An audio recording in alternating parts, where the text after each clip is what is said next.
greatest gift? Little Guitar. Edge and guitar. Now I can see where intellectually you're wanting to be kind of like those 1975 and In Excess and this and that, but in order to succeed at that, man, you've got to have $1 million budget for promotion. That's what it seems like. And you've got to have an A-level song that is just an undeniable record. And I didn't hear any of that in the, let's see, 1, 2, 3, 4, 5, 6, 7, 8 songs that I could find. But I don't feel like you're playing on your strength. Your strength is guitar, and I feel like, you know, I'm a lot like this myself. You know, I'm not all that great at self-promoting. It's easier if someone else promotes me. So here you are with your 2 cousins and whatever rhythm section you have in your band. But you're not promoting yourself and your strength. So your strength is your guitar playing and the emotion of your guitar, yet I can hardly hear guitar in any of those 8 songs. Yeah, there's not what you call the traditional rock guitar, I'd say, all the time. It's mostly, it's there, but it's in the sense of more support of the song. Like, I'd say it's somewhere between like a Smithsy vibe, where there's guitar there, there's riffs, but there's... Yeah, but you know, even in the Smiths, because I tried distortion. Even in the Smiths, I tried to sign them, so I Really? And I was at one of their shows with Phil Lynott and Lizzie. We were hanging out there. Phil was dressed in... You were with Phil at a Smith show? He was dressed in a yellow Devo suit. But it's undeniable, the fire and passion in Johnny Marr's guitar. I mean, especially How Soon Is Now, right? So the problem with Pretty is it's too pretty, you know? You need to dirty it up. It needs to be pretty dirty. Oh, you're talking to the right guy. Because this has all been discussed recently, and we've had a lot of music we've been working on now. Right, that's our focus. Okay. So well, you need to change the name of the band. Pretty isn't going to work because the music's too pretty. You know, your lead singer's too pretty. You're too pretty. You can't rough it up. You can't change the fact that you and your 2 cousins are pretty dudes, right? You can't change those good genetics. That's got it. But we got to go dirty with Pretty, right? You got to rough it up. You got to play to your strengths. You got to write different kinds of songs, because the songs are kind of generic, you know, like maybe, you know, you're thinking, okay, In Excess in 1970, look, we all have our influences, right? But when you dirty up the Pretty and you play to your strength, and let's face it, your cousin that sings has got a great voice, but you don't have those A-level songs that a label could spend $1 million on and turn into hits. You got to have those kind of songs, but if you rough it up, it's less important to have the $1 million picture, the $1 million song. I suppose so, yeah. You know, I think if you rough it up, you'd probably do better. But that would be, you know, if I were doing a Zoom with you to critique you for the No Cover show with all original material, this is literally what I would have said to you and your cousins in your rhythm section. Yeah. So you need to play to your strength, and you know what? The harder you rock on your social media, the more views you get, right? So learn how to kind of play to your strengths. For sure. No, I agree with that. Like you said, I'm glad you're bringing it up, because it's been like a discussion recently. That's how we've been songwriting now, and then we have a lot of songs in the can right now that we're just figuring out how we want to roll out the releases, and it is a little heavier. And when you think the guitar, and I'm going to do this in technical terms, when you think the guitar is loud enough, add about 5 dB to it, and then you'll be there. Because, you know, you're similar to Slash. Believe it or not, Slash always buries his own guitar parts, because he's very humble and very shy. He's introspective in a way, and he always buries his guitar. And like one of my jobs in Guns N' Roses, right when I was making their records, was to make his guitars louder. and he would always fight with me to turn them down, and I'd be like, no, I'm not going to do that. I think there's something too when guitar sits in the mix as well, how people perceive the music in the band. Because I think with that, I think you would still, obviously it's slashing the parts and making the song stand out, but I think if it was a little more buried in the mix, it makes you wonder would people still pay as much attention as if it was. Well, you have to rethink where you think a guitar should sit in the mix, because I feel like it's 1986 and I'm talking to Slash, right? You know, it's like deja vu, because where you think the guitar should sit in the mix to make the perfect song, you know, when you have the gift that you have with the emotion you can put into the guitar, it's got to come out, man. People, that's what will draw them in, you know, it has to be heard. So that is, you know, as far as Pretty goes, and I think there was already a band called Dirty Pretty or something. It might have to be Pretty Dirty, or think of something, you know, something to make that work. So you have your band with your cousins, right? Obviously, you have your guitar playing social media. Yes. What other kind of things do you do? Apart from that, musically, I also play guitar with a few other artists and bands. That's like my other day job. Yeah. Well, you were in Nashville last night, and you know, unfortunately, we found out too late and weren't able to get to the show. But you were at the Ascend Amphitheater, and you were opening for. We're opening up for Halsey, and I was playing guitar with an amazing artist right now who's been doing really well called Julia Wolf. So Is that Julia Wolf? Yes, Julia Wolf. And what is she like? Is it rock or what is it? It's more, it's definitely more rock, bordering on metal, and people have described it as a little bit of Evanescence maybe vibe. I like the, you know, I loved Evanescence, and what I really liked was when the singer from Evanescence was with the guy from Seether, and they did Broken. Remember that? I don't know if maybe I have heard that song Broken is one of my favorite songs of all time. She came out last night with Halsey, because I think they have a song together. So Amy came out and did a song with her. She did, Amy? Yeah, it was pretty cool. Holy smokes. She sounds incredible as well. I wish I'd have been there. You know, Amy Lee is one of the greatest female vocalists ever. So, I mean, how do you get a gig like that, and all of a sudden you're in Nashville opening for Halsey with this Amy Lee sounding new artist? It's sort of funny. It just, on a basis of this one specifically, is referred from another gig I did, another person I know. It all depends off of the people you're connected with, I'm sure, as you know. So, in other words, the simple word is networking, right? Networking is the most important thing. Yeah, but again, if you didn't have the raw talent where you could emote through your guitar someone else's, you know, like the, you know, was it Julia Wolf. Julia Wolf. So you're able to come in and go out on tour with her and emote for her songs, which means you're able to listen to her songs, and can you feel her song and then emote the guitar accordingly, or is it more technical than that? Of course, I feel like luckily for the people I played with her, Paris Jackson, I played with this amazing band as well called Kid Wait. Did you just say Paris Jackson, like Michael Jackson's daughter? Yes, that's the same one. Holy smokes, man. But yeah, I've always wanted, you know, like, she comes up in my feeds, like, you know, kind of like tabloid stuff sometimes, and sometimes about her music. And so what is she like?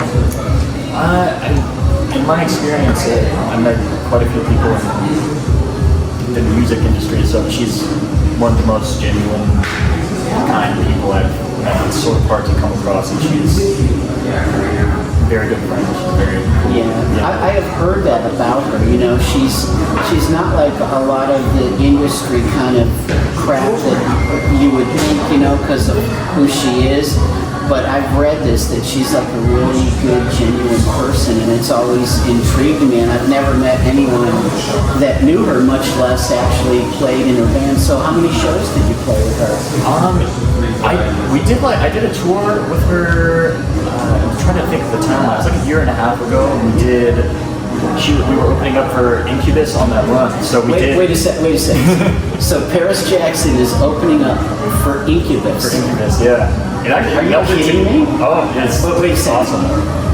What is Paris Jackson's music like? Does it sound like it works opening for Incubus? Because I wouldn't think that. It actually worked pretty well. I thought it was a good. Is she a harder rock singer? It's sort of harder rock now, more grungy influence. I think she's pulling from. She's working on album with Linda Perry, so they're.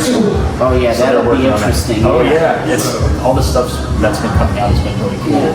Would Paris Jackson call you back when she tours again? Do you think? Did you guys have a good tour? I'm assuming so. Yeah, I just did some recordings with her the other week, so we're still. Is it going to be for her next record? Yeah, possibly. Yeah, we'll see what. So you're ends up going to happening. play on her record? That's cool. We'll see where it ends up. Well, You do sessions all the time. make sure that if you're going to tour with Paris and you're going to play like Nashville or Atlanta or Knoxville or something, that you let me know. Yeah, of course. Because I would love to see that. Oh, you got to see the show. She's incredible. It's a lot of fun. But yeah, her band called Kid Bloom I really like. You got to check him out too. I've never heard of Kid Bloom. He's from Studio City, and his name's Lemon, and he produces all their music himself now. He's just one of those top guys who can make a hit out of nothing, and it's So was he named after John Lennon, or? I'm assuming so. Yeah. Okay. So he's named Lennon, and he has this killer, like, one-man creation of music, but then on the tour, he's got to have people like you to put it together live. I've been playing with his live band for a few years, like 3 years, 4 years, something along those lines. And he's amazing.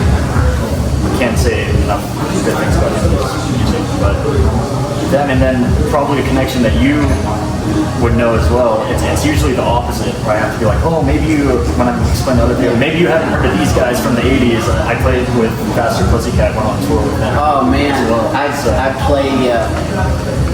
played like in a year and a half. I played Babylon twice because it's just like my favorite Faster Pussycat song. Do you know the guitar parts from that song? Oh yeah, of course, I have to play them every night. Where's your guitar? I'd have you play that guitar riff from Babylon right now. It's such a great tune. That first album is like 2-3 albums. Yeah, that they're first still coming out with album's classic. awesome stuff. The band is great. Tammy still has his awesome voice. He does. And everybody in the band right now is just firing on all cylinders too. I don't know if you've met Sam Van Holten too. He plays this girl called Dorothy. He's their main guitarist now. And I know Dorothy, and I've met her, and So he obviously plays I in know her the band. music. So he plays in her band and Faster Pussycat. yeah, him and Kieran are the guitarists. Well, I'll tell you a funny story real quickly about Faster Pussycat. Yeah, I'm sure you have. I had just signed Guns N' Roses, and I was looking at Faster Pussycat, and Peter Philbin, who replaced me at Elektra, he was the guy that replaced me when I went to Geffen. They got signed to Alexa, didn't they? Right after I signed Guns N' Roses. So Peter Philbin tried to steal Guns N' Roses from me. Really? And then, I was looking at Faster Pussycat, but I was still trying to close GNR. And the minute that he found out that I had closed GNR, he instantly Oh my grabbed God, Faster really? Pussycat because, I thought Tammy had a great voice and I loved the songs Oh, that they yeah. were playing early on. And I mean, right now, of course, Tammy's dealing with the tragedy of his longtime, I mean, they're like common law married in a way, but they were together for so long, and then, she jumped off that ship. I mean, have you talked to him since that happened? I haven't yet, but I can go into it. Yeah, because they were inseparable, like, I mean, when I heard someone jump from the ship, and then about a day later, I was like, oh my goodness, man, like that's just terrible, you know? It definitely was. They're just both very sweet people, so it's, Yeah, I know. And I mean, I've been on a couple of the Kiss cruises, and I haven't done the any of Monsters those. of Rock with Tesla. Have you done the ship yet? No, I haven't done the ship yet. It's I was going to, I think, with Faster, but a scheduling thing came away, so I didn't. Okay, I got you. Well, you know what? You need to play for one of these bands that's on a ship, so that I'm sure it'll happen You can go at out some on one of these cruise ships filled with rock and roll crazies for 4 or 5 days. It sounds like so much fun. It's like all the bands I love too. It's like another band I want to talk to you about, who I haven't heard you talk about a lot, is Dokken, because they're one of my favorite bands. And George Lynch is one of my favorite guitarists. Well, you need to dig into my social media, because I did a flashback episode about Dokken. Oh, maybe I missed that episode. You must have missed it. But it's where I get a phone call. Just look for one where I get a phone call. Okay. But, you know, I was the guy that, you know, worked hard to keep George Lynch and Don Dokken together, you know, because like Don had that voice, you know, he had that amazing voice, and he wrote amazing songs. Oh, yeah. But George roughed him up. Kind of like what I was saying to you, that like your greatest strength is your emotion and that rougher edge that you put on your guitar. Yeah. But it's not It's pretty. got to translate recording wise, yeah. Yeah, you got to put that into your own band with your cousins. But so it's kind of like REO Speedwagon, you know, like Kevin Cronin without Gary Richrath is nothing, you know, like sometimes when you're like got a beautiful voice and you're a crooner, you know, you need that guy that can rough it up. Yeah, for Right. sure. So That's where they got their REO. So do you have a video up there of you being George Lynch shredding? I should, but it's I've All thought right. about it. I'll add that to the list, because I do it on, if I go online and stuff, I've done it, but I assume it's like I hit sort of like the main songs that people know, but I don't know how many people would You know what? know the dog. Mihalo, I have to you bring listen it up. to me. Mihalo, you listen to me. I expect to see within the next couple weeks your favorite George Lynch shredding guitar parts All right. up there, and I challenge you to put one up there with more emotion than George Lynch, because That's gonna be- anybody can that's shred, but almost impossible. George Lynch's truest gift is being able to shred with a hell of a lot of emotion. That's why he's one of my favorite. And I don't care if it's his soulful melodic guitar work like on Alone, or the shredding on Tooth and Nail. Maybe you should hit 2 of them. One of the ballads with just that killer lick and solo in it, and then hit one of the shredders. I'll you know what? I'll do that next couple weeks. I mean, you're sitting there telling me what a good fan you are of the band I didn't mention, and you know what? I actually, in part 1 of my RTB episode, which is my most recent one, it's my comeback after all the personal tragedies, which I explained at the beginning of part 1, but you know, Roy Thomas Baker died, and I think without the music that he produced, you know, Queen, you did Killer Queen. You know, The Cars, Foreigner, Journey, Cars are- Bebop Deluxe. I mean, you know, Bohemian Rhapsody. I mean, can you imagine the world without the Roy Thomas Baker records and music? So, you know, he passed about a month ago, and I talk about how he, you know, he did Tooth and Nail because, you know, they were. The band were fighting like cats and dogs, and Tom Werman bowed out because they played a joke on Werman where they edited pieces together of Werman saying did hear different about things that, out of yeah. context. Do you know about that I've story? heard about it, yeah. And then they played it for Lynch, and Lynch got mad and attacked Yeah. Werman over something that was fake. That's crazy. But it ended up with RTB trying to get the record finished, and there was so much friction in the studio, and it's this. Don is really pretty and beautiful music, and George is like, you know, shred it, man, rock. So there was so much friction in the session that RTB just set up a margarita booth outside the studio. Serious? Yeah, and made margaritas to chill everybody out. But anyway, I'm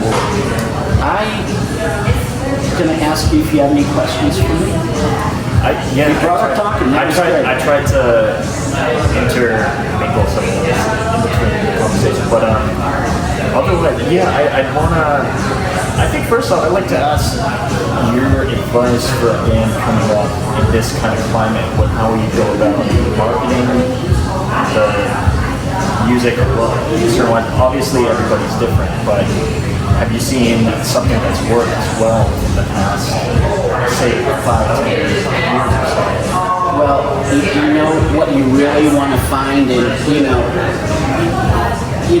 in the old music business days, like, there was that song that just exploded on radio, right? And What I Am by Edie Brickell is a great example of that. We didn't even promote it, it just exploded, right? And then it was like, that video you made that went on MTV and it just organically exploded. Welcome to the Jungle would be a great version of that, right? Yeah, it didn't really hit that hard before. And then it was getting on the cover page as the pick of the week on Spotify. And then getting on the new music playlist. And whether it's Apple Music or Spotify or Tidal, it doesn't really matter. But, getting onto the new music playlist of the week for any of those streaming services. And then it's like social media. Like, if you could come up with something, in other words, it's like, so you've got Pour Some Sugar on Me with 800,000 views. It went viral, right? Yeah. So you got to use your creative head, and you got to come up with a song and a video and a message and something with edge of your guitar, right? You got to think of something that could go viral, like some kind of an event with your band when you have the right song. And the other thing that still works is, so you've toured with Paris Jackson opening for Incubus, you've toured, with Kid Bloom. Yeah. So you got to get out there on a tour and play in front of people and let the word of mouth take place. And the other thing I would say to you is that don't pigeonhole your band. I mean, I know I just sat here and said, listen, you got to play your strengths. But, think of it like we're living in a multi-genre world. So don't try to be the 1975 or NXS or the other one you mentioned. But it's like, we have kids. I can tell there's like this undercurrent of younger kids, teenagers, 20-somethings wanting hard rock back. I mean, I feel it, But it's also multi-genre. So we went and saw Lizzie Hale play Unplugged, with her guitar player that's also her guy that she's been with for 10 years. And so there's a trend towards more acoustical kind of music, which doesn't fit in with everything else we've talked about for your band. But you've got that. But then there's this multi-genre thing where, a kid will go into a record store and buy a Metallica record and a Taylor Swift record all at once. So yeah, everybody with how the industry, or not industry, just in the availability of everything nowadays, people can be fans, like you said, Taylor Swift and Metallica, Guns N' Roses, yeah, all listen, all have on the same playlist, which is cool nowadays. But it gives you a chance to try different things out musically, see what works, and like you said, it doesn't need to be all in one box. Correct. That's the fun thing. I feel like we have freedom to do that. We've done a few songs, like a few different genres. So you got to think of something, that you got to think of something that, you did it. You got 600,000 on one video. You got 800,000. So you got to think of something that will blow up and use that to launch. Sure. Yeah, that's the $1 million question. How we. Yeah, and maybe like you'll just wake up in the middle of the night in a cold sweat and you're like, this is what we gotta do, It's capturing that lightning in a bottle, which was the name of my radio show, and that's how I describe the recording process with musicians, is capturing lightning in a bottle. For sure, that's what you always have to look for. Mahalo, Mihailo. mahalo talk, but it was, can't be thankful enough that you took the time to sit down. This is so much fun. It's like, thanks for having me out, and We'll see we you gotta next do time. it again. Yeah, this is great.